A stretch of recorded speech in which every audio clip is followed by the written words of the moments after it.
علی بھائی، آج کا پہلا سوال ہے، ہمارے ہاں عموماً میت کو قبر میں دفنانے کے بعد اس کی قبر پر پانی یا گلاب کے عطر کا چھڑکاؤ کیا جاتا ہے، پھر گلاب کے پھولوں کی پتیاں بھی ڈالی جاتی ہیں، اور اگر قبر کسی بزرگ کی ہو تو اس پر چادر وغیرہ ڈالی جاتی ہے۔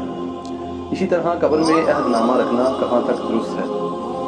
دیکھیں جی، جو جنازے سے متعلق جتنی چیزیں ہیں، خصوصاً میت کو جو دفنانے کے ساتھ ریلیٹڈ ہیں، اس میں اکثر جو ہمارے معاشرے کے اندر سب کانٹیننٹ کے اندر رسومات ہیں، یہ بدعات ہیں۔ کچھ چیزیں سنت بھی ہیں لیکن زیادہ تر بدعات ہیں۔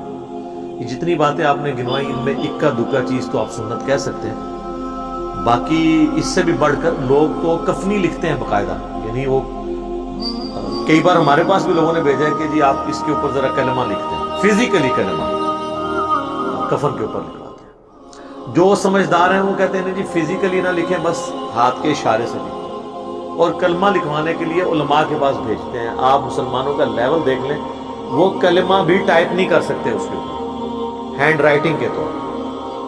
اسی طریقے سے بعض لوگ حج اور عمرے کے لیے جب مکہ شریف جاتے ہیں، وہاں سے زمزم کے اندر بھگو کے لے آتے ہیں کفن کو۔ بعض لوگ مدینہ شریف کی مٹی لے آتے ہیں کہ ساتھ کفن میں رکھ دیں گے۔ عہد نامہ بعض لوگ، اب وہ عہد نامہ تو خود ہی کوئی ثابت نہیں ہے، اس کو رکھتے ہیں قبر کے اندر اور کہتے ہیں اس کی برکت سے کچھ ہو جائے گا۔ میرے بھائی، اس سے کچھ نہیں ہونا۔ صحیح بخاری اور صحیح مسلم کی متفق علیہ حدیث ہے کہ اللہ کے محبوب صلی اللہ علیہ وآلہ وسلم نے فرمایا، انسان کے 3 دوست ہیں، قبر میں صرف ایک ہی ساتھ جاتا ہے اور وہ اس کے اعمال ہیں۔ 2 دوست باہر ہی رہ جاتے ہیں، اس کا مال اور اس کے رشتہ دار، یہ قبر سے باہر رہتے ہیں۔ لہٰذا یہ قبر میں تو ان چیزوں سے کوئی نفع ہونے والا نہیں۔ جہاں تک پھول ڈالنے کا تعلق ہے تو پھول کی تو اصل کوئی موجود نہیں ہے۔ اس کو جس حدیث پر قیاس کیا جاتا ہے نا، وہ بھی بہت دور کا قیاس ہے۔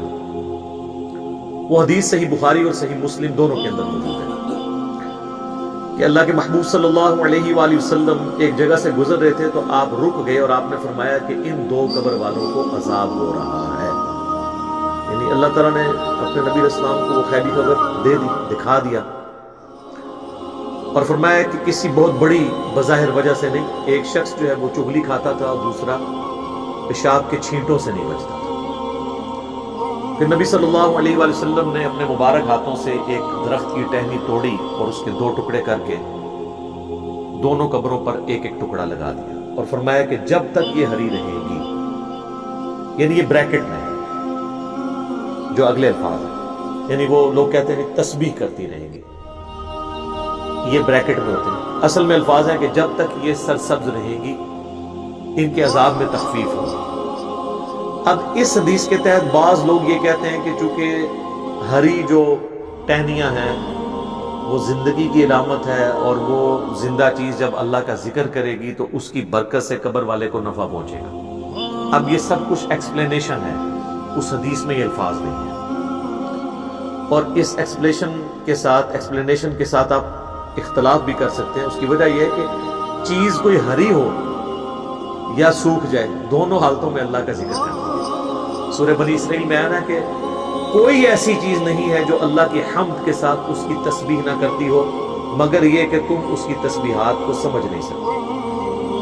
سورۃ الرعد میں آیا کہ یہ جو بجلی گرجتی ہے، الرعد، یہ بھی اللہ کا ذکر کرتی ہے۔ صحیح بخاری کے اندر موجود ہے، حضرت عبداللہ ابن مسعود کہتے ہیں کہ بعض اوقات ہم اللہ کے محبوب صلی اللہ علیہ وآلہ وسلم کے ساتھ کھانا کھا رہے ہوتے تھے تو وہ جو لقمہ ہم اٹھاتے تھے، ہم اس کی تسبیح کی آواز بھی سنتے تھے، یعنی حضور علیہ السلام کی موجودگی کی برکت سے یہ معجزہ عام لوگوں پہ بھی ظاہر ہو جاتا، وہ اسے آبزرو کر لیتے تھے۔ تو کوئی خشک چیز ہو یا کوئی تر ہو، ہر چیز اللہ کا ذکر کرتی ہے۔ بعض محدثین کا یہ موقف ہے کہ یہ حضور کے ہاتھوں کی برکت ہے کہ آپ علیہ السلام نے اپنے مبارک ہاتھوں سے وہ ٹہنیاں لگائیں اور اس کی وجہ سے ان کے عذاب میں تخفیف ہو رہی ہے، تو یہ بات زیادہ وزنی لگتی ہے۔ بہرحال اس سے اصل ثابت ہو گئی کہ آپ ٹہنی لگا سکتے ہیں، پھول ڈالنا یہ تو فضول خرچی ہے، کیونکہ وہ تو آپ نے خرید کے ڈالنے ہیں اور پھر آپ کے وہ کام بھی نہیں آنے. ٹہنی تو پھر بھی جو آپ تشریح کرتے ہیں کہ جب تک ہری رہیں گی وہ تو ہری رہیں گی، پھول تو کچھ عرصے کے بعد ویسے ہی خشک ہو جانے ہیں، آپ کا مقصد پورا نہیں ہوگا. تو ٹہنی ہی لگائیں، اتنی دور کا قیاس نہ کریں. اور پھر پھولوں میں ایک رسپیکٹ والا معاملہ بھی آ جاتا ہے، اور اسلام میں قبروں کی یہ والی رسپیکٹ نہیں ہے کہ لوگ جو ہے وہ اس کی اس قسم کی رسپیکٹ کریں. ویسے تو ہر مسلمان کی قبر کی رسپیکٹ ہے. صحیح مسلم میں حدیث ہے کہ کوئی کسی مسلمان کی قبر پہ بیٹھے اس سے بہتر ہے کہ انگاروں پہ بیٹھ جائے. یعنی قبر کی آپ توہین نہیں کر سکتے، وہ اپنی جگہ ہے، لیکن اس طرح کی رسپیکٹ بھی نہیں کر سکتے کہ معاملات کتنے آگے چلے جائیں. اور عموماً جو قبروں کے اوپر چادریں چڑھائی جاتی ہیں یا یہ پھول ڈالے جاتے ہیں وہ اس قسم کی رسپیکٹ ہے. اور اس طرح کی رسپیکٹ تو نبی اسلام نے اپنی قبر کے بارے میں فرمایا. مسند احمد میں حدیث ہے، اللہم لا تجعل قبری وثن یعبد، اللہ میری قبر کو ایسا بت نہ بننے دینا کہ لوگ اس کی پرستش شروع کر دیں. بخاری مسلم دونوں میں حدیث ہے. ہم عائشہ کہتی ہیں کہ نبی اسلام کی بیماری کے دن چل رہے تھے، آخری وقت آپ کا قریب تھا، اور آپ بار بار اپنے چہرے مبارک سے چادر ہٹاتے تھے تکلیف کی وجہ سے، اور کہتے تھے لعن اللہ الیہود والنصارى اتخذوا قبور انبیائہم مساجدا، اللہ کی لعنت ہو یہود و نصارہ پر، انہوں نے اپنے نبیوں کی قبروں کو سجدہ گاہ بنا لیا تھا. اور ہم عائشہ کہتی ہیں حضور یہ اس لیے بات کر رہے تھے کہ آپ ہمیں ڈرا رہے تھے کہ آپ کی قبر کے ساتھ یہ کچھ نہ کیا جائے. اور آگے ام عائشہ کے الفاظ ہیں بخاری مسلم میں کہ اگر ہمیں یہ خطرہ نہ ہوتا کہ لوگ رسول اللہ کی قبر پہ سجدے شروع کر دیں گے تو ہم بھی زائرین کی زیارت کے لیے اس قبر مبارک کو اوپن چھوڑ دیتے، لیکن ہم ڈر رہے تھے. تو اس طرح کی رسپیکٹ نہ ہو کہ جس میں معاملات بہت آگے چلے. باقی یہ درست ہے کہ آپ ٹہنی لگا سکتے ہیں اور یہ سنت مبارکہ ہے، اور حضور کی میں تو سمجھتا ہوں ہاتھوں کی برکت ہے. اس کو سپورٹیو حدیث بھی ہے بخاری اور مسلم دونوں میں. ایک حبشی عورت تھی جو مسجد نبی کی صفائی کرتی تھی، اچانک فوت ہو گئی. صحابہ کرام نے رات کے وقت جنازہ پڑھ کے اسے دفنا دیا. نبی علیہ السلام نے کچھ دنوں کے بعد پوچھا کہ وہ عورت کدھر ہے، تو بتایا گیا یا رسول اللہ کو فوت ہو گئی تھی. آپ نے فرمایا تم نے مجھے کیوں نہیں بتایا، میں بھی اس کا جنازہ پڑھتا ہوں. پھر آپ نے فرمایا مجھے اس کی قبر پہ لے جاؤ. حضور علیہ السلام قبر پہ لے گئے. حضور علیہ السلام کو صحابہ تو سمجھ رہے تھے کہ یہ تو عام سی عورت ہے، اس کی کیا امپورٹنس ہوگی، لیکن حضور علیہ السلام کے لیے تو جو دین کی خدمت کرنے والے لوگ ہیں ان کی امپورٹنس زیادہ ہے، چاہے وہ کچھ بھی ہوں دنیاوی اسٹیٹس کے اعتبار سے. پھر نبی علیہ السلام نے اس کی قبر پہ جا کے جنازہ پڑھا، اور جب آپ واپس پلٹے تو یہ حدیث بخاری مسلم دونوں میں. مسلم کے آگے الفاظ ہیں، آپ نے فرمایا یہ قبریں اندھیروں میں ڈوبی ہوئی تھی، اللہ نے میرے جنازہ پڑھنے کی برکت سے انہیں نور سے بھر دیا. اس سے یہ بھی پتہ چلا کہ وہ کافروں کی قبریں نہیں تھی، کیونکہ کافر کو مرنے کے بعد نفع نہیں قبر میں پہنچ سکتا، مسلمانوں کی قبریں تھی. اب میں صحابہ نہیں کہتا، آپ لوگ گستاخی کا فتویٰ لگا دیں گے. اس زمانے کے جو بریلوی دیوبندی اہل حدیث ہوتے تھے ان کی قبریں تھیں. تو یہی مجھے کہنا پڑے گا مجبورا، ٹھیک ہے، حضور کے زمانے کے. تو آپ علیہ السلام کی دعا کی برکت سے یہ معاملہ اس طرح کا ہو گیا. تو یہ ٹھیک ہے، آپ قبر پہ جا کے بھی جنازہ پڑھیں. اور دیکھیں آٹومیٹکلی اللہ تعالیٰ نے میت کو نفع پہنچانے کے لیے یہ پھولوں والا کام کرنے کی ضرورت نہیں، کئی اور طریقے رکھ دیے. صحیح بخاری اور مسلم دونوں میں حدیث موجود ہے کہ ایک مسلمان کے دوسرے مسلمان پہ 5 حق ہیں، 5 حقوق ہیں. ان میں سے ایک یہ ہے کہ جب وہ مر جائے تو اس کا جنازہ پڑھے. تو جنازہ پڑھے گا تو اس کے لیے دعا کرے گا اس میں، تو وہ نفع اسے پہنچے گا. تو پھول ڈال کے ضرور نفع پہنچانا ہے. پھر سنن ابی داؤد میں حدیث ہے جب اپنے بھائی کو دفنا چکو تو اس کی قبر پر کھڑے ہو کر دعا کرو، قبر کے اندر جو سوالات ہیں ان کے جوابات میں استقامت کے لیے، یہ بھی اس کے لیے نفع ہے. پھر اس کے بعد بھی جب آپ کبھی قبر پہ جائیں تو صحیح مسلم میں موجود ہے آپ نے قبرستان والوں کے لیے دعا کرنی ہے، السلام علیکم اہل الدیار من المؤمنین والمسلمین وَإِنَّا إِن شَاءَ اللَّهُ بِكُمْ لَلَاحِقُونَ نَسْأَلُ اللَّهَ لَنَا وَلَكُمُ الْعَافِيَةَ. اے جو مسلمان مومنین اور مسلمین یہاں پہ جتنے بھی لوگ دفن ہو تم پر سلامتی ہو، ہم بھی اللہ نے چاہا تو عنقریب تمہارے پاس آنے والے ہیں مر کے. ہم اللہ کے حضور تمہارے لیے اور اپنے لیے عافیت کا سوال کرتے ہیں. تو یہ دعا کا بھی نفع ہے. وہ آپ نے قبرستان جب بھی جانا ہے دعا کرنا تو وہ بھی نفع اس کو پہنچے. اس کے علاوہ کچھ رسومات ہیں وہ بھی صحیح ہے. جس طرح صحیح مسلم میں حدیث ہے کہ حضرت عمر بن عاص کی جب موت کا وقت قریب آیا تو بڑی لمبی وہ حدیث ہے، اور یوٹیوب پہ میرا کلپ بھی ہے عمر بن عاص کی موت، تو اس میں وہ کافی دردناک حدیث ہے. اس کے اینڈ پہ الفاظ ہیں جب میں مر جاؤں تو میری میت کے ساتھ کوئی نوحہ کرنے والی عورت نہیں لے کے جانی ساتھ، نہ کوئی آگ لے کے جانی ہے، اور جب مجھے دفنا چکو تو میری قبر پر پانی چھڑک دینا. تو اس سے پتہ چلا کہ قبر پہ پانی چھڑکنا سنت ہے. اور میری قبر پہ اتنی دیر بیٹھے رہنا، یعنی اس کے اوپر نہیں، یعنی مراد اس کے سائیڈ پہ، جتنی دیر اونٹ کو نہر کر کے، اونٹ کو نہر کرنے کے بعد اس کا گوشت تقسیم کیا جاتا ہے، یعنی آلموسٹ 2.5-3 گھنٹے، تاکہ میں اپنے قبر کے ساتھ مانوس ہو جاؤں اور سوالات کے جوابات میں مجھے استقامت نصیب ہو. تو قبر پہ بیٹھنا اتنی دیر یہ سنت ہے. یعنی ظاہر ہے سنت اس اعتبار سے ایک صحابی تعلیم کر رہے ہیں. تو پانی کا چھڑکاؤ کرنا بھی سنت ہو گیا، جنازے کی دعا بھی سنت ہو گئی، قبرستان کی دعا بھی سنت ہو گئی.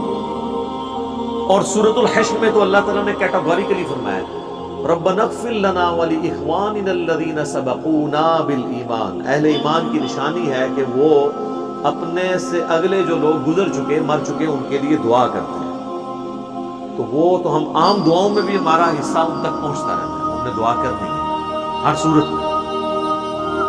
باقی اللہ کی مرضی ہے وہ دعا کو قبول کرے. صحیح مسلم میں حدیث ہے کہ جس مسلمان کے جنازے میں 40 ایسے مسلمان شریک ہو جائیں جو شرک نہ کرتے ہوں، تو اللہ تعالیٰ ان کی شفاعت اس مردے کے حق میں قبول کر لے گا. اب یہ اللہ کی مرضی ہے، قبول کرے یا نہ کرے.